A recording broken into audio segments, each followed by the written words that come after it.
the evaluation. My dear colleague David Iaquint is used to being in the spotlight, so he'll feel deprived if he's not. So welcome to the last session, which will be a panel discussion, as you all know. My wonderful duty tonight is to introduce you to these two evaluation sheets. And I'm a registered rural sociologist, according to my colleagues. And that's in the Department of Agronomy and Horticulture. They don't consider it a compliment, I don't think. But if I were in David's department, they would. Please let us know your opinions, long form and a short form.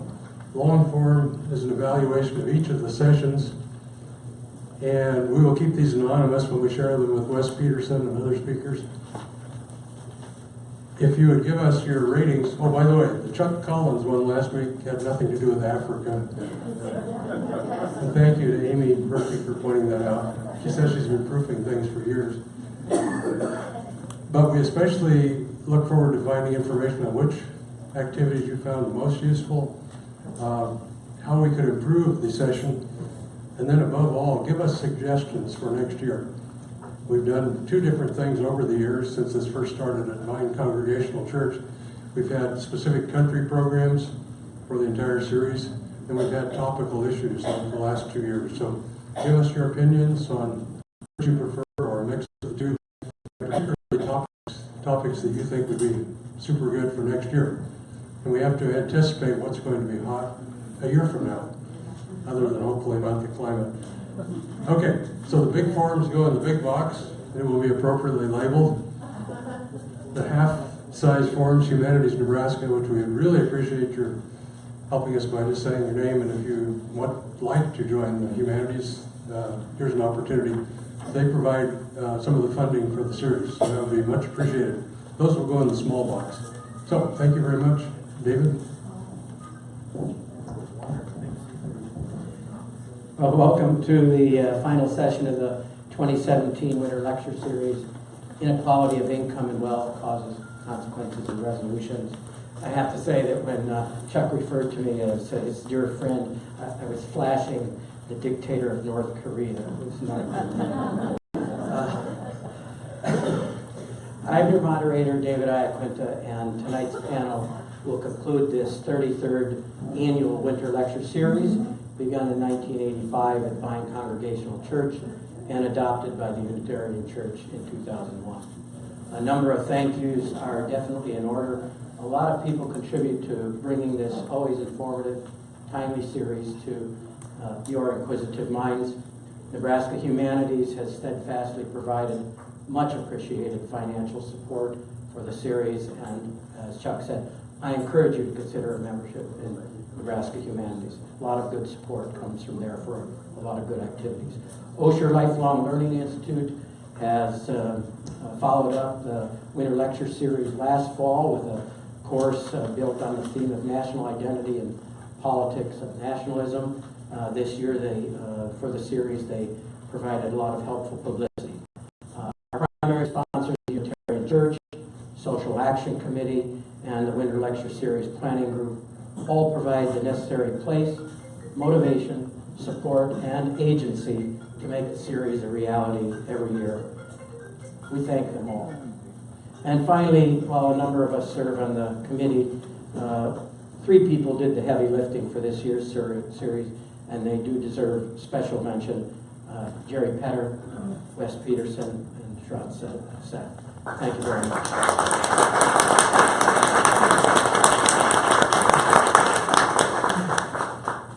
And I remind you that in the future, if you wish to receive announcements on the series by email, you can send an email to Dick Deanspear at rdien@nebr.rr.com, and just put winter in the subject line.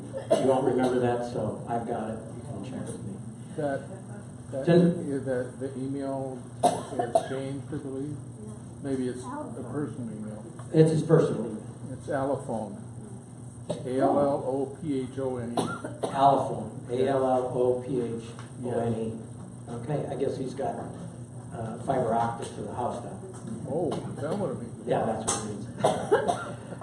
Tonight we have a wonderful panel of activists, if I can use that all too often vilified term. spanning poverty, workers' rights, and hunger relief. Each participant, through their efforts and their organization, works to alleviate the effects of inequality, whether in its pervasive or its more extreme forms. Our format for the panel is as follows. First, I'll provide a brief recap of the main points of our previous speakers, and most of you should already have the handout. If you don't, there's more floating around. Following this, our panelists will each make a brief 10-minute presentation, at which time I'll formally introduce each one as they speak. The floor will then be open for questions from you after a brief 10 to 12-minute break. And I encourage you to go ahead and provide whatever necessary context is required for your question, but please try to keep the questions focused and avoid dissertations. We won't be awarding doctorates tonight. I will attempt to summarize and repeat all questions so that the entire audience can hear them, and to give the panelists time to compose their responses. If you're directing your question to a specific panelist, please indicate so. All panelists, however, will have an opportunity to respond to any question or interject additional comments as they desire or feel are inclined to. When appropriate, I may probe or redirect the question based on their responses. I want to emphasize microphones will be available to the audience for your questions because this is not a congressional town hall meeting. Sorry, I couldn't resist. Speaker's license. The series recap, and the recap that you have on the sheets, and that I'll pick key points from here. Any errors or misrepresentations are totally my own. They are not owned by the presenters themselves, so you can hold me to account. Our first speaker, Wes Peterson, not only helped put the series together, but gave us an excellent overview of the main issues, focusing on broad economic measures of inequality. He introduced 4 themes: how do we measure inequality, and thereby define what it means; how has inequality changed over time, and of course how you measure it tells us quite a bit about how we interpret how it's changed; what is the current situation within and between countries, and the skinny on that was that trends show increasing inequality within countries and a general leveling of incomes between countries. And Wes ended with a question of, well, which trend is eventually going to win? Really is an open question. We don't have an answer to that. And then finally, is it bad and what can be done about it? I thought the most important point to come up in that context was Wes identifying a number of really important drivers that you, the audience, were quite interested in as well: technology, globalization and trade, education, organized labor, social changes such as assortative mating, business practices such as CEO salaries and stagnant worker wages, and of course public policies, which include things like minimum wage legislation, educational access, and tax loopholes, among others. Eric Thompson followed up the next week, bringing us home to Nebraska. He elaborated also 4 themes: what are the trends in income, wealth, and wage inequality in Nebraska? The skinny, things really didn't change much, 2006 to 2015. They picked up a bit after 2014, but even despite the fact that there was little change in Nebraska, Nebraska, according to his data, still did better than the nation as a whole. How does technological progress drive inequality? The sad reality that he presented was he saw the technological progress as inevitably hollowing out the middle class. And he saw this resulting from falling price of technology, elimination of routine jobs, and increase in skilled jobs. The role of social change was his next point. This clearly was his most speculative and controversial, which again was evidenced by your questions and response. He saw or proposed that issues like rising single-family households, substance abuse, declining school quality, and the difficulty of hiring qualified manufacturing labor due to poor work histories and failed background checks were important drivers. I suspect that my reading was the audience didn't fully agree with that. How to improve the function of the labor market. Here Eric did cite improvement in Nebraska. He attributed it to two primary causes: executive search, firms doing a better job of matching skilled, high-skilled workers to jobs, and the increased use of merit pay in the workplace. And I got to say that I definitely suspect Anita Seth has some contrasting views on a number of points tonight. Our third speaker, Donna Jean Barton, helped us make sense of the 2016 elections, and she focused on what role inequality played. She did believe that it was the core issue, but it was interesting how she framed it. She saw the Republicans as having usurped Bernie Sanders' income inequality message, claiming that the rich got richer under Obama, and therefore it was his fault. Yet when questioned directly in the data, Trump voters identified their concerns as deep dissatisfaction of political elites and terrorism, or more succinctly, the economy and terrorism, or job competition for foreigners and immigrants, parallel with terrorism. Inequality was a key theme in the election for both parties, though they interpreted it differently. Her summation, it was not the facts themselves, but people's perceptions of those facts that mattered. As a sociologist, I love that kind of framing of a response. She did go into some detail about Trump voters, and I've listed the categories in here. It makes for an interesting and thought-provoking reflection who it was that were voting for Donald Trump for president. I was not able to attend Bridget Goosby's lecture, but I viewed it twice on the internet download on the Unitarian Church site, and I was really sad that I wasn't here in person for it. I think it was really quite brilliant. She did something overall that seldom happens in this business. She made the macro-micro link. She looked at the aggregate ecological data and talked about racism and the climate of racism, but she didn't stop there and wave her arms and assert outcomes. She looked in detail at the actual mechanisms at the individual organic and biological level and made the connections there. I thought it was really quite unusual to get that kind of argumentation and presentation. So I really appreciated that she was part of our series. I've outlined in great detail the things that I thought were important about her talk, but the key ideas, the racial climate as a context, which sociologists would also talk about as normative theory, understanding race and health beyond income inequality, recognizing excess mortality. This is an old concept pioneered by Ellen Kitagawa and others, very high-end demographers who for a long time have been in the business of computing excess mortality.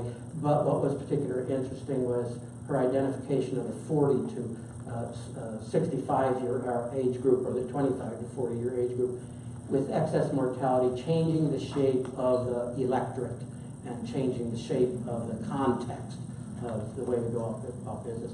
I think if you put that together with arguments that people make about incarceration rates, you really do begin to see that the context of voting is a managed affair based on some questionable policies. And our final speaker last week really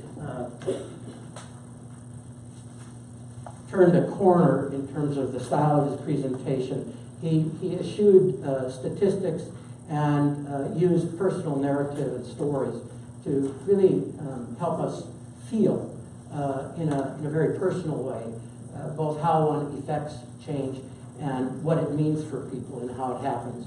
And I would say the two things that really stood out to me was this idea that in most instances it's enabling assistance that people need to activate their already existing Unitarian agency. That is, their desire to operate on behalf of others as well as themselves, and to see that the collective gains are also individual gains. I thought that was a really key point.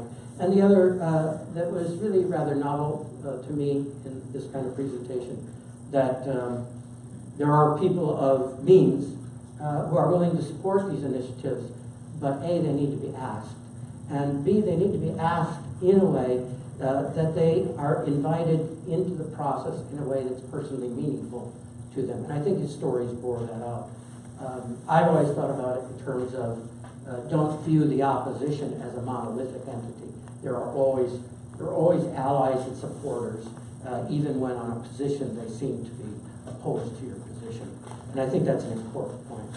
So tonight we are shifting to local and not so local experts. And I did send an article around to the committee and to them by Walter Scheidel that ran in the Atlantic recently. And Scheidel asserted in his analysis, historically, the only large-scale rollback in income inequality that has happened has occurred for in terms of one of four causal agents: war, revolution that truly transforms a society, you can think Russian Revolution, violent turmoil that destroys the entire society, rich and poor alike, or plagues.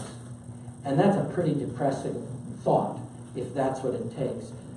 I would look at the 20th century and say, well, we seem to have managed it in this country for a lot of decades with government regulation of appropriate scale and minimum wage laws, etc., and union labor organizing.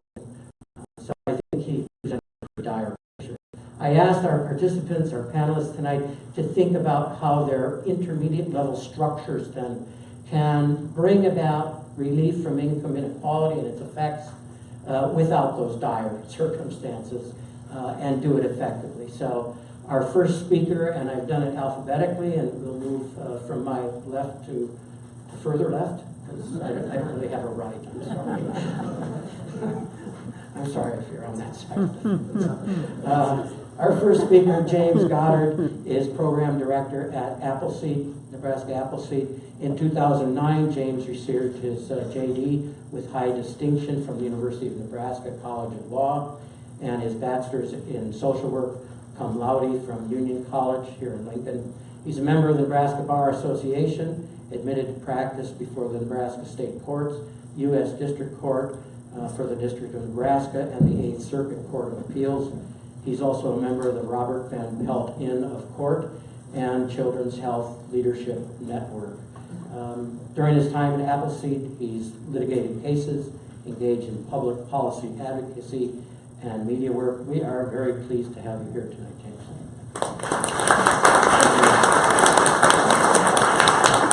Thanks and good evening. Thank you for the invitation. I'm happy to be here. And it sounds like it's been a great series of discussion that you've had in this seminar over the last many weeks. And we, certainly know that we're not in a great place with inequality. Income inequality has grown dramatically in the last 30 years. We have more than 20% of children in poverty in our country, in the world. And thousands of folks are locked out of our healthcare system. And I don't mention those things to depress you, although they are depressing. I just mention them to acknowledge the reality of what we face and the challenges of what we face. So I thought when I was asked to do this, I thought it made sense to talk a little bit about Appleseed and the tools that we utilize to try to make change in the community here and across Nebraska, falling short of making change after a plague or war, the things that are actually, I think, accomplishable with the tools and resources that we have. And Appleseed is an organization that's like many different entities across our country, which gives me a lot of comfort to know that there are a lot of advocates out there, there are a lot of organizers out there, there are a lot of people working really hard right now. Harder than the microphone, apparently. Some of you might have heard of Nebraska Appleseed. We're a nonprofit legal advocacy organization. We are based in Lincoln, Nebraska, but we work on issues statewide. We have 4 program areas: immigrants and communities, child welfare, healthcare, and anti-poverty. And the way we like to talk about the way we do work is what I typically say is we use all of the tools available to us to try and influence and make change for those different groups that I just mentioned. So those are primarily three things, and I'll talk a little bit about each of those. One is the use of litigation. Litigation is a last resort tool. It's one of the most aggressive things that you can do. But it's also a really effective thing. I've been laughing with my wife and some of my friends lately that lawyers are very popular in America right now because of some of the reaction they've had to new policies. So that's a new thing to feel that way. But some of the things that you can accomplish through litigation, although I said it's an aggressive thing to do, it's also really important and can have a pretty significant effect. One piece of litigation we worked on for several years, which ended in a good decision, was children being able to access treatments on Medicaid that have developmental disabilities. They were not able to do that. There was a policy saying they couldn't get that. It was challenged, and now those children can get those services. Of course, looking more in the past, the reason schools were desegregated was because of a piece of litigation and a number of court cases leading up to that. And of course, more recently, it's litigation that has halted some of the travel ban that's been put in place now 2 separate times. So I'm certainly not suggesting that litigation is always the answer, and it's in fact much of the time it really is not. But it's an important tool to have in your tool belt to be able to make change and to try to address some of the issues around inequality. The second area that we work on is policy change, primarily at the state legislature here in Nebraska, but we also work on issues on the federal level too. And that is such an important way for us to try and address the issues of inequality that we're all interested in and talking about. That's how we can have wage increases. That's how we can improve working conditions. How we can ensure access to health care. How we can make education more accessible. How we set our taxation and revenue policies. So engagement in the legislative process is one of the primary tactics that we utilize. And I think it's really important for people to monitor that and stay engaged. I think it can be a time to feel cynical about whether your voice makes a difference in that process, but I can promise you it does. I think we've already seen what some of the pressure that has gone on in town halls means to elected officials. So it is a very important tool. The last thing I'll mention, and I think we're going to hear more about in a few minutes, is organizing. We also have a group of organizers on our staff, and it's their role to mobilize people to change what they want to change in their community. It's community driven, in other words. The ideal is not for us to come in and say this is what needs to change or that's what needs to be changed, but hearing from people telling us what is the issue facing our community, and then us trying to use our resources, tools, and skills to be able to either equip people with what they need to make the change themselves or help them do that. And one part of that I did want to mention is voter registration. We do some voter registration. There are a lot of other groups that do voter registration. I don't know if anybody has done that in the past, but it is really important in a country where I think only about 50% of people voted.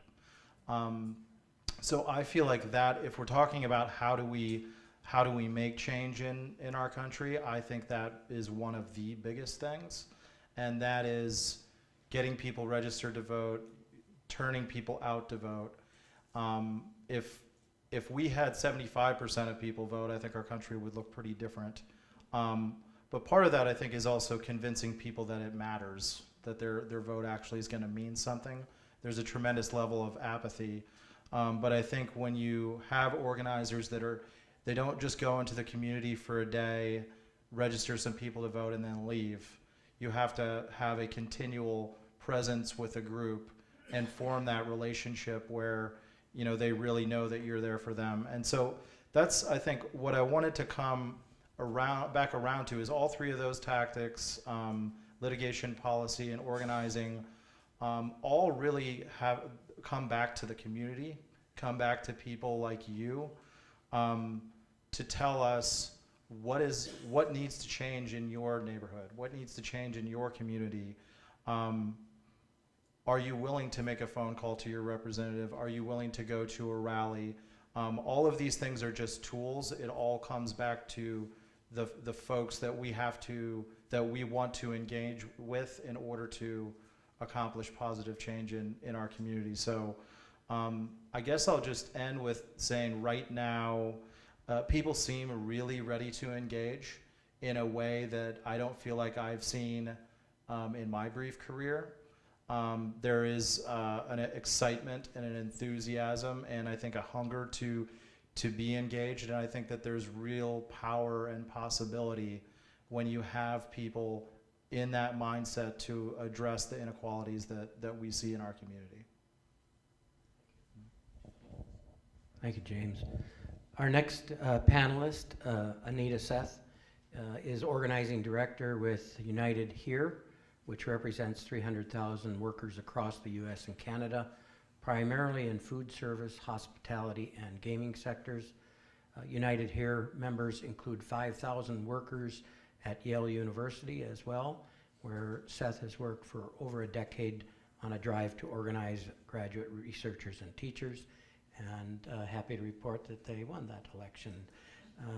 Unions at Yale University, at Yale usually in strong collaboration with the community members and local political leaders attempting to win those benefit agreements, and local developers expanding local hiring at major employers.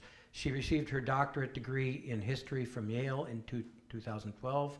Her dissertation, Cold War Communities, Militarization in Los Angeles and Novosibirsk, not a typical combination, examined the growth of military industries in those two cities from the beginning of World War II through the end of the Korean War. It used oral histories, archival documents, and factory and union newspaper accounts to trace the story of how weapons production became a pervasive presence within these communities. Probably not an untimely set of ideas, given budgetary reallocations that are on the table. Seth received her BA in International Relations, magna cum laude, from Pomona College in 1995, and worked as a junior fellow at the Carnegie Endowment for International Peace in Washington, D.C., and as global outreach coordinator at IEER, assisting communities in Russia and the United States. Thank you for being here tonight, Anita.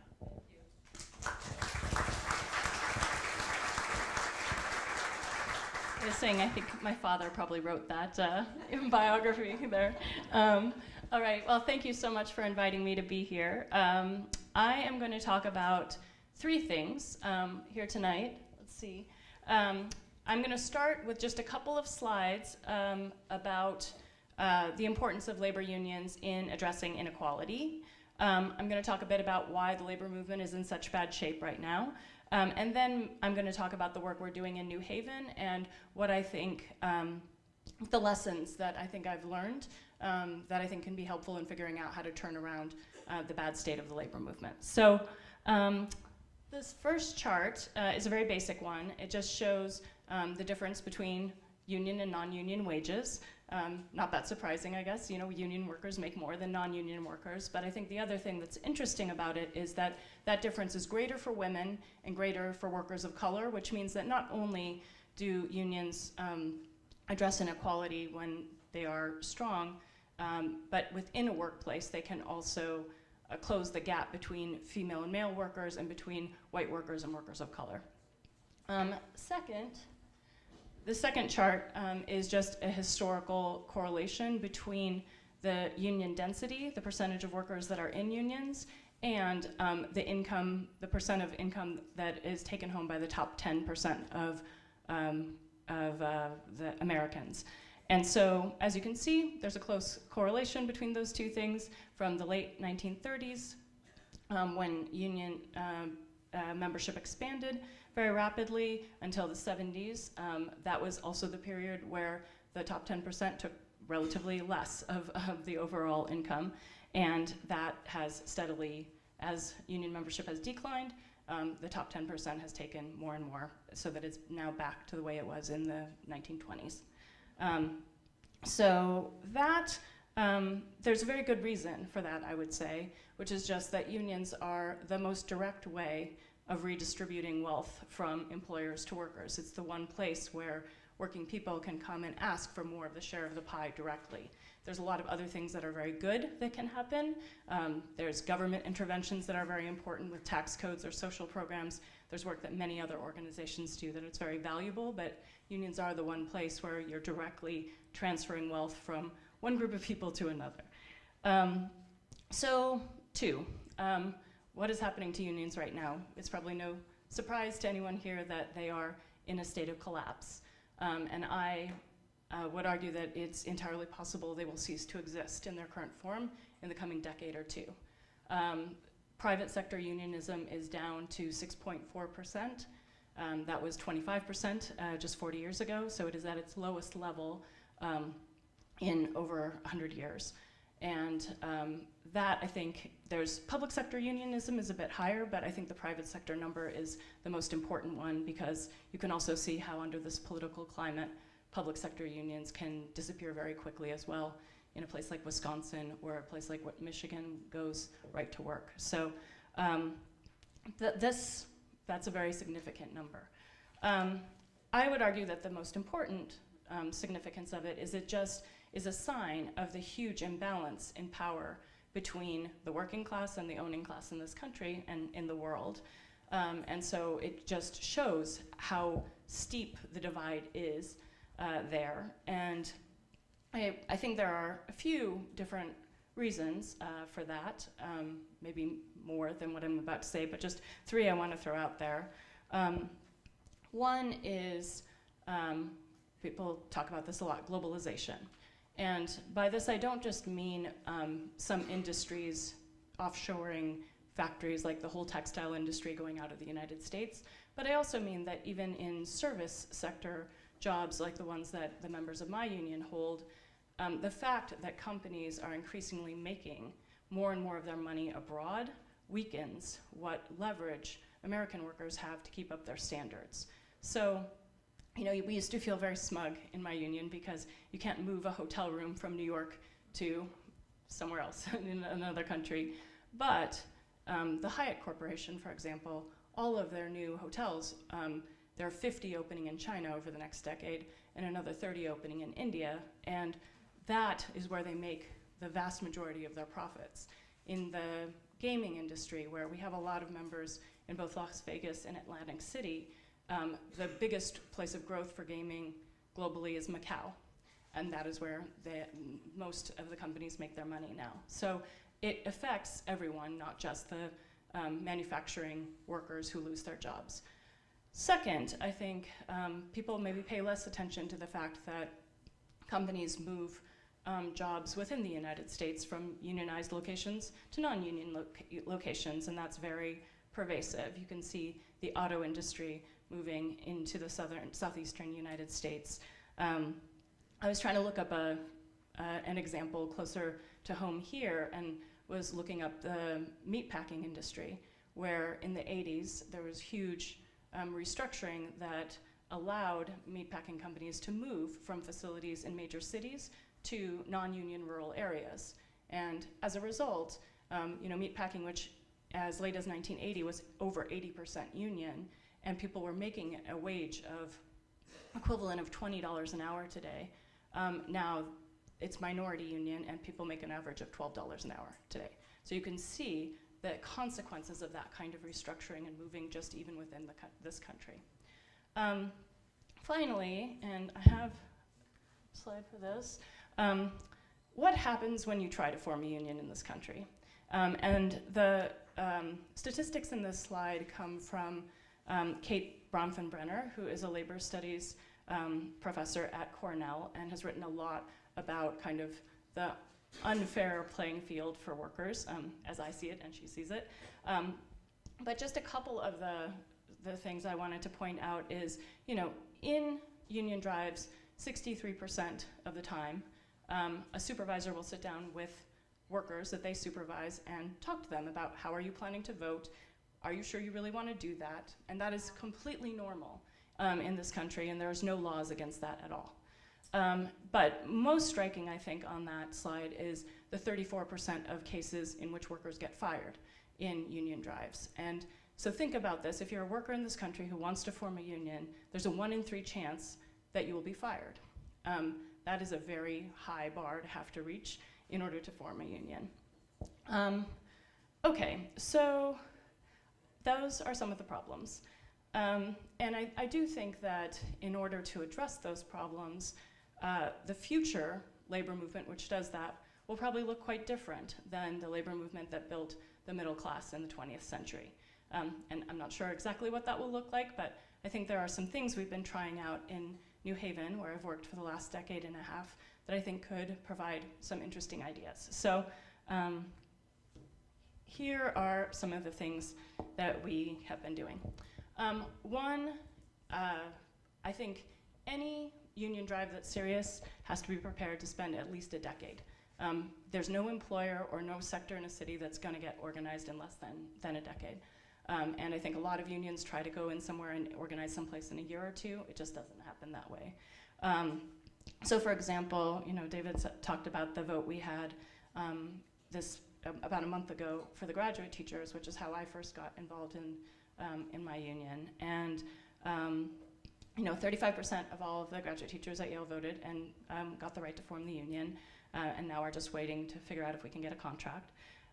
But it's been 30 years in making. There's been 30 years of people fighting before that vote happened and was won. Two, it has taken a lot of militant action and willingness to take a lot of risks for workers at Yale to build the standard that they have. From 1969 to 2003, unions at Yale went on strike 11 times. And I participated in the last of those strikes, where our members doubled their wages and pensions through that strike. So it takes some amount of being willing to take pretty serious action. Three, I think we have done a good job of taking on a broader social justice agenda, not just talking about wages and benefits, but really talking about New Haven as a city, Yale as an institution, and what it should be. And it has allowed us to build alliances with other progressive groups and individuals in the New Haven area. And so, for example, in the early 2000s, one of Yale's major investment firms for their endowment was Farallon Capital. Tom Steyer, who's now a big Democratic Party operative, he was the owner of Farallon Capital. And we pressed him into divesting from a water selling scheme in Colorado in 2003 and into selling his 5% stake in a private prison company in 2006. So we've done things like that that are not just about wages and benefits. We've also consistently pressed for Yale to pay more to the city of New Haven, given that they sit on over half the taxable property in the city, and that comes off of the property tax rolls, which is a huge financial problem for the city. So we've taken on issues like that. We've had to organize our members on those issues, things that are not just wages and benefits, and particularly on understanding the growth of unions as in their interest. So the most striking example of this from New Haven, I think, predates me, but it's when the clerical and technical workers had to walk out on strike for 10 weeks to win their first contract. The 1,200 service and maintenance workers at Yale walked out with them, even though Yale had threatened to fire each one of them if they did so. And that was an incredible act of courage, but also because they understood that they could not keep their own standard of living without increasing the number of union members on campus. And so it took a lot of conversation and organizing to do that. I think there's gonna have to be a lot more of that if the labor movement's gonna expand again. Last two things, and I know I'm probably out of time. We have put extensive monetary and volunteer resources into building a community union alliance in New Haven. And this all started with the friendship of one of the founding members of the Clerical Workers Union at Yale, Andrea Vandenhever, who was a white South African, and a black pastor in New Haven, Scott Marks. And they met through anti-apartheid work at Yale in the early 80s and started collaborating and formed this community organization, which most recently successfully pressed for Yale and other major employers to hire 1,000 people from the New Haven community, from the poorest neighborhoods of New Haven, into permanent jobs over the next 4 years. So that victory happened about 18 months ago and has already started working. Finally, we've paired that community organizing with extensive political work, and not just political work for candidates, but actually talking to people about issues and staking out positions on issues, and then backing candidates who will back those issues. And through that work, we have, in 2011, elected a very strong majority onto our local city council, and also were determinative in statewide elections for our governor and for our junior senator. And so that has allowed us to also keep expanding out the kinds of things that we can do. So that's a bunch of different things. I'm happy to talk more during questions. Thanks. Thank you very much, Anita. Our last panelist for today is Scott Young, probably well known to many of you, an icon in the community, Executive Director of the Foodbank of Lincoln. The mission of the Foodbank is to alleviate hunger in southeast Nebraska. He began his job on September 10th, 2001. After a 28-year broadcasting career, he graduated from Lincoln Southeast High School in 1968 and is a 2001 graduate of Nebraska Wesleyan University with a degree in communication. In the spring of 2011, he received the Honorary Doctorate of Humane Letters degree from Nebraska Wesleyan. Scott and his wife Joanne, who is a State House reporter for the Lincoln Journal-Star, have 3 children and 3 children-in-law and 4 grandchildren. Scott, the floor is yours. Thank you. Boy, that honorary doctorate saved me in the academic resume thing there. Well, that was close. How about the credentials of these people here? I'm just honored to be sitting up here with you. As David said, my wife Joanne is a reporter at the Journal-Star, and several years ago we were invited along with 2 other Journal-Star people to come to Lakeview Elementary School to talk with 3rd, 4th, and 5th graders on writing, because I'm known a little bit for my writing, and so we got a package of thank you letters from the kids. Dear Scott and Joanne Young, thank you for coming to Lakeview to help 3rd, 4th, and 5th grade on writing lessons. Joanne, I think you are a great writer. Scott, you are very lucky to have a caring, smart, and graceful person in your life like Joanne. I hope she can come back soon. So, I clearly didn't connect with that kid at Lakeview, but I'll try and connect with you all tonight. It's great to see many of you here who are activists in your own right. I love Marge Manglitz, who is a food bank supporter, who told me why she's not currently supporting the food bank, and that's fine, Marge, but whenever I've seen Marge speak, she has always said, she's always started her remarks with, our time is now. And you know what, Marge, you've always been right. You've always been right about that, and I appreciate that. James is a colleague at Nebraska Appleseed, which is the smartest nonprofit in this community. Becky Gould, who runs Nebraska Appleseed, or who runs her, she's on our board of directors, and we're trying to increase our advocacy efforts, and it's a struggle for us, but we're working on it. So I want to talk a little bit tonight about some real facts about our community, and these are facts that most of us either don't understand or hate to acknowledge. Nebraska and Lincoln in particular, a 23% increase in enrollment in the Lincoln Public Schools and a 139% increase in the number of students receiving free and reduced lunch. Lincoln has a higher rate of poverty than the United States as a whole and a higher rate of children in poverty. Lincoln has 6 extreme poverty areas compared to none in 2000. So we're having a demographic earthquake underway in Lincoln, Nebraska, and I would say across America as well. The CHE, Community Health Endowment, did a mapping project, and I think this is where inequality rubber really hits the inequality road. One of the things they found out in that study was that in the area around 70th and Old Cheney, the life expectancy is 91.2 years. In the area west of 14th and O, the average life expectancy is 63.4 years. That's a 30-year inequality in life expectancy right there that is largely based on poverty issues and lack of access to things that I have access to. We talk a lot about charity in Lincoln, and I've been asked 50 times, isn't Lincoln one of the most charitable communities in America, really? And the answer is no, it's not. It's average, and I'm grateful that it's average, but we tend to congratulate ourselves too much on too many things, I think, and this is something we need to own, that we are an average charity community, and we can do better. And there was an article in the Journal Star last week about how most people, 60% of all people surveyed by the community action agencies in Nebraska, said that low-income people are low-income because they're lazy and they need to get off their butts. Of people in higher income groups, 73% of the people that were surveyed thought that was the case. And I would tell you that it's been our experience at the Foodbank, and I think at Nebraska Appleseed, and I'm sure Anita's seen this too, under-resourced people live heroic lives. That's a Beatty Brash line, and it's true.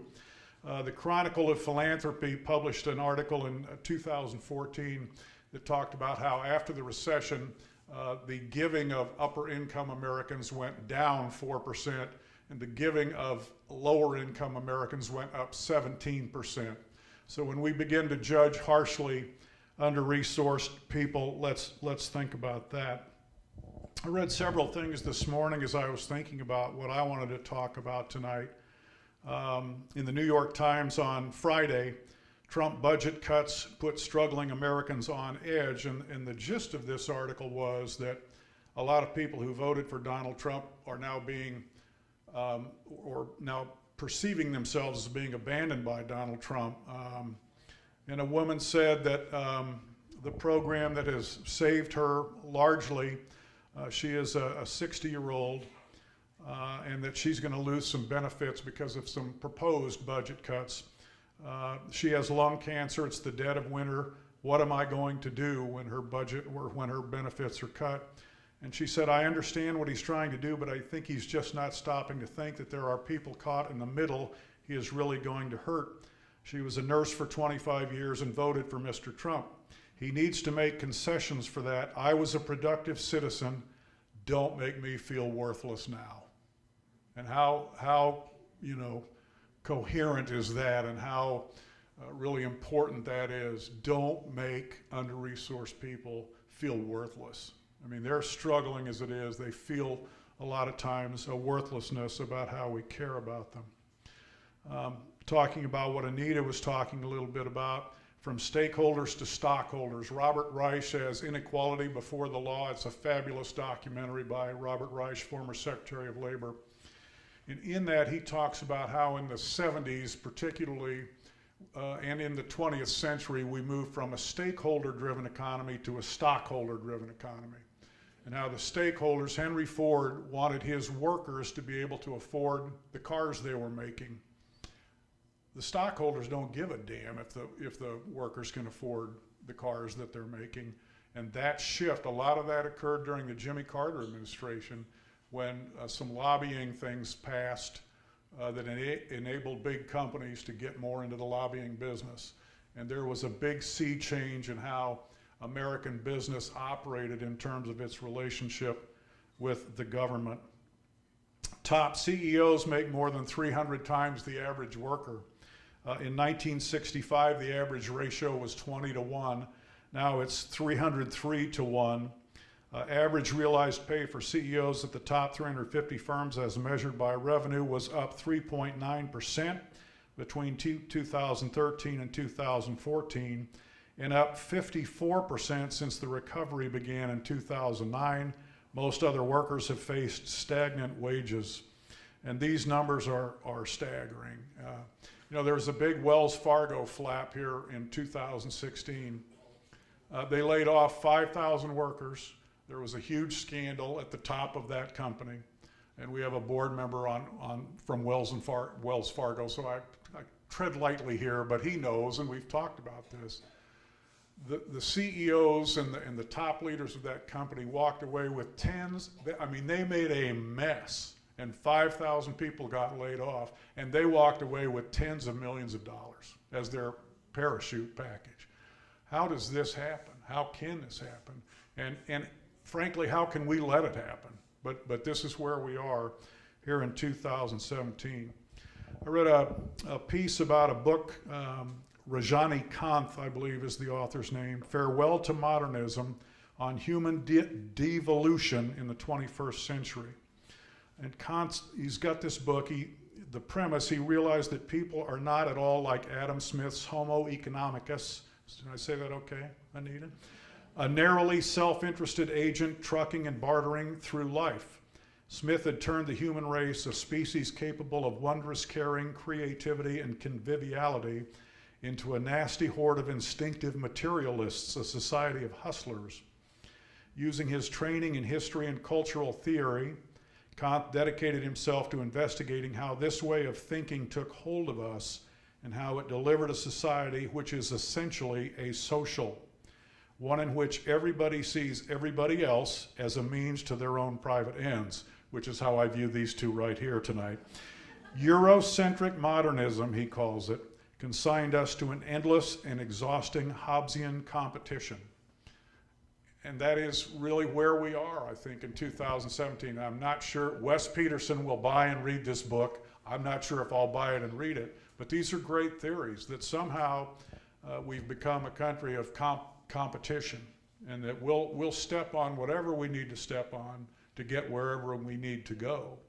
And that has become not only acceptable, I think, in America, but it's become celebrated. We celebrate these wealthy people that have had such success without looking at what they've walked over and walked on to get to. And I'll close with a quote here. I read a lot of Richard Rohr, who's a Franciscan monk. He's got a place in Santa Fe where a lot of people go. And I get a daily email from him, and he said, "Only the merciful will receive mercy. Only the generous will receive generosity. And yes, fearful people will create more fear. Hateful hearts will see hate everywhere else." We're seeing that fear and hatred, and we're seeing the circumstances that is inflicting on people, and it's really fear and hatred based. And who do we want to be as a community and as a country and as nonprofit organizations and as union organizers and community organizers? We can't be doing this stuff out of fear and hatred. It's got to be out of mercy and generosity. And I'll stop with that. Give you that to think about. David, it's up to you now. Thank you.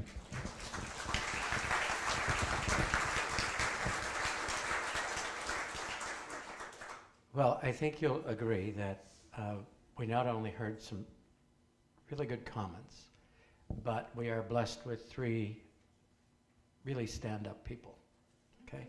So we're going to take a 10-minute break so you can refresh yourselves a little bit. You are a great audience. I love working with this audience. You always have great questions. So when we come back, be primed, and let's make them dance a little bit for us. See you in 10 minutes.